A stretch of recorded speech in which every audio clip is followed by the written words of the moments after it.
Hey, welcome, it's Cassie. Today we're gonna make some fake bacon and eggs. So we're gonna use our foam clay. I'm gonna start with just a small piece of clay to make the bacon, and then we'll do the eggs a little bit later. So I'm just gonna condition my clay, and then I'm gonna roll it into a little bit of a log here. So I'm gonna take my rolling pin and I'm gonna roll it out really nice and thin.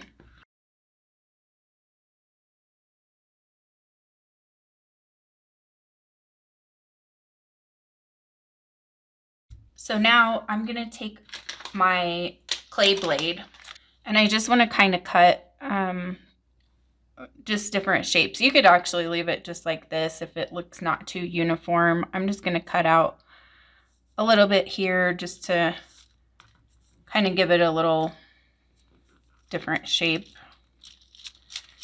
Usually they'll be wider at one end a lot of times, and then not so wide at the other end.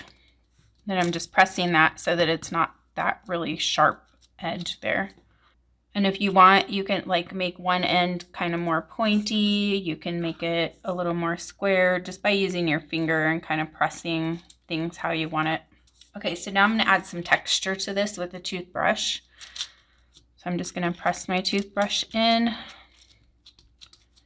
and I'm going to do that on both sides. Okay, and then along the edges, usually it will, when you cook it, it kind of gets that like bubbly look on the edge. So I'm going to use an ink pen, and I'm just going to put it in there and just kind of form those edges right around it. So I'll do that along both edges.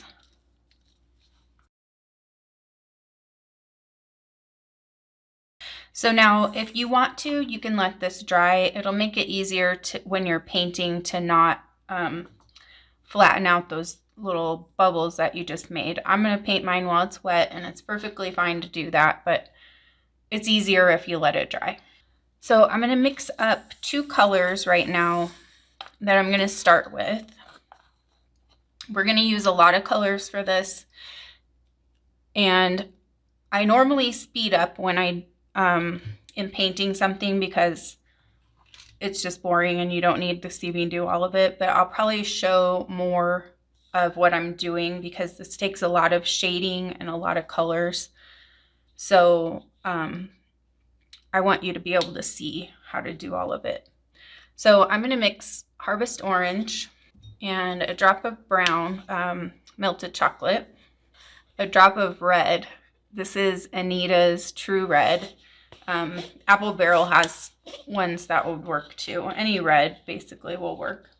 I'm just going to put a little bit of the red, not too much. I don't want it to be too red. Okay, I'm going to put that one aside, and then I have one more to mix up. So this one is going to be Antique White, and then I'm going to add a little Classic Caramel to that. Okay, so I'll start out with my red, orange, and brown mixture that I just made. And I'm just going to paint kind of like some stripy looking areas on here.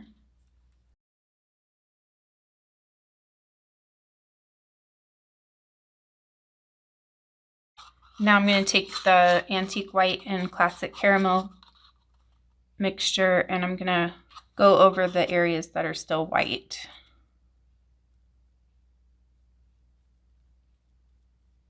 And don't worry if some of the red smears into it. This is going to be layered like crazy anyway, so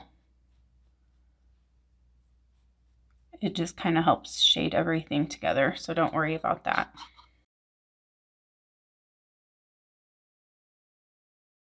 Okay, so now I'm going to get some colors ready here. So I'm going to get Harvest Orange, Melted Chocolate, my Classic Caramel, and yellow. And then the two colors that I mixed. I'm going to have all of those on hand because we're going to be doing some shading with the different colors.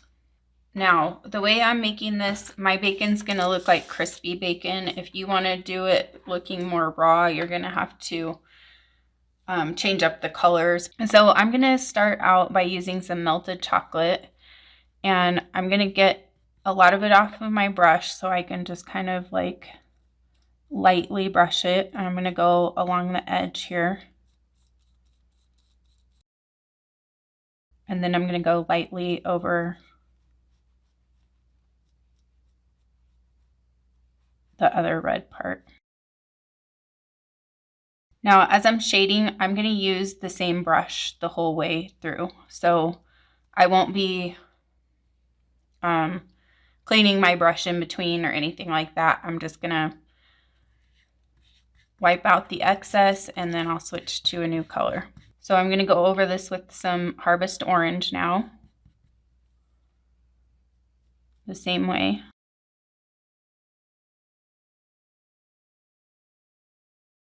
And then over the white, the antique white parts, I'm going to do some classic caramel.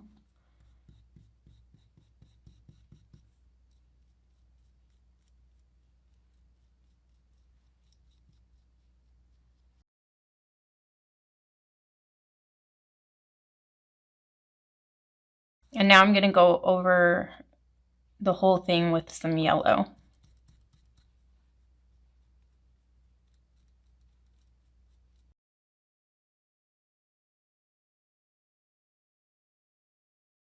Now I'm going to do lightly some more of that red just to kind of define those stripes again.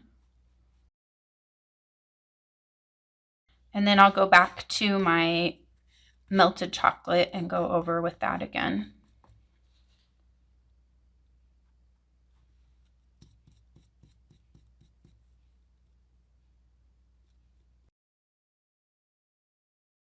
And I'm going to go over these whitish areas very, very lightly with this.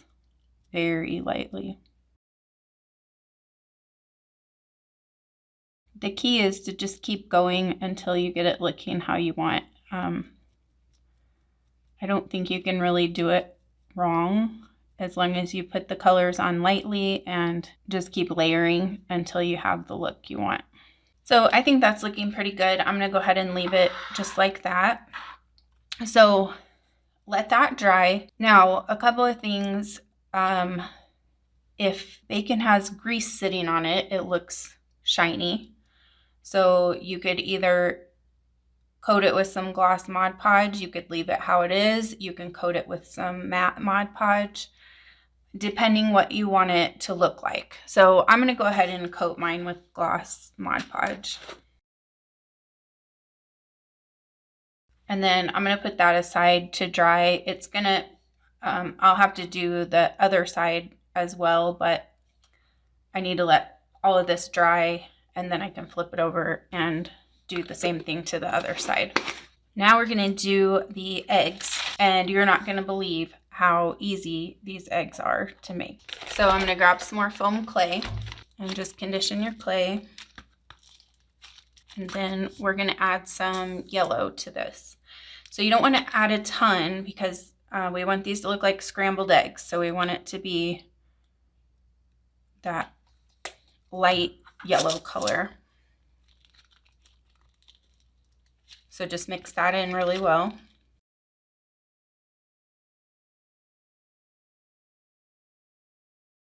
Now what I'm going to do is just start pulling off pieces of this, small pieces and different sizes. I don't want them all to be the same size. And you don't need to do anything special with them. Just pull them off and put them aside.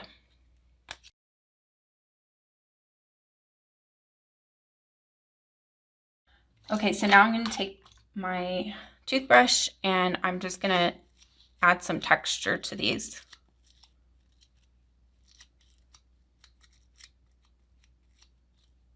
And the shapes can be whatever. They don't need to be round, preferably not round. Just make it very random.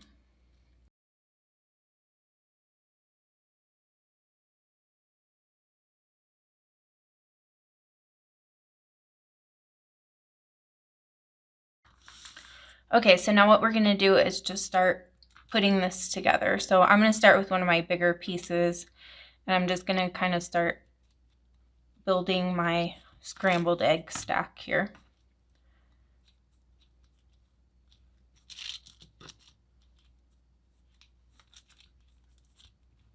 So I'm not really pressing them in just yet. I'm kind of just placing things how I want it, and then we'll shape it up later. So just put it together.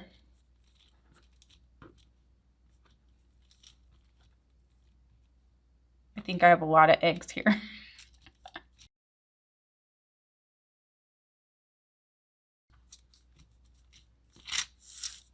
Okay, so now I'm just going to kind of press it in just a little bit to kind of, I don't want to fill in all the holes because that makes it look realistic, but I just want to kind of make the gaps a little bit smaller. And then if you want to texture anything else, just go in and touch up whatever.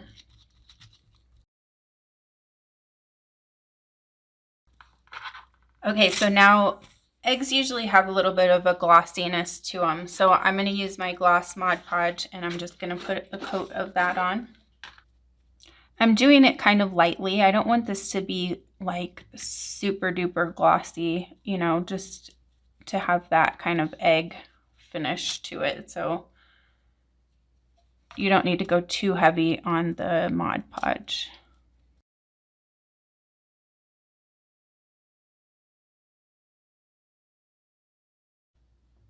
Hope you guys have enjoyed this savory fake bake, and I can't wait to see what you guys make.